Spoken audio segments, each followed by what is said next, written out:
So the security association has all of the parameters that have been agreed upon. Now, if your VPN device is talking to 5 different other VPN devices, when one of those VPN devices send over information, how does your VPN device know which SA to pull? Which security association actually is associated with that company?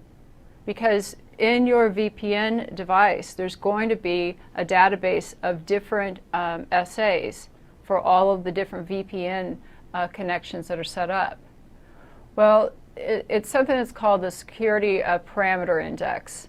And when there's that handshake going on between the 2 VPN devices, one of the things that's agreed upon is this SPI value, security parameter index. And so what happens is when another VPN is sending your VPN device text, or it's sending it traffic, your VPN doesn't know, what am I going to do with this? So in the header of the data that comes over, there's an SPI value. Then your VPN device will look at this SPI value and say, okay, this SPI value maps to this security association. So it goes and looks at that security association, which has all of the instructions on how to process the data. So again, the handshakes take place, which are agreements for the VPN parameters, and then when some traffic comes over from some other network, some other VPN device, the VPN has to know, how do I interpret this? What do I do with this data? What algorithms do I use?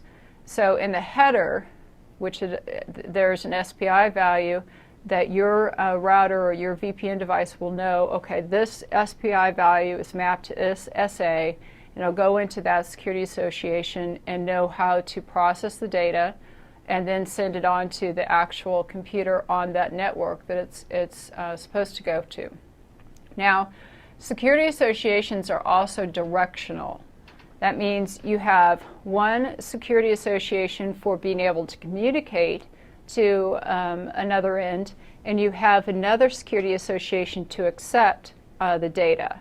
So there's at least 2 for each connection, because they're directional. There's one instruction set that the VPN will use to know how to encrypt this traffic and what protocols to use to get it over to another network, and then there'll be a different SA that tells it how to interpret the traffic it received.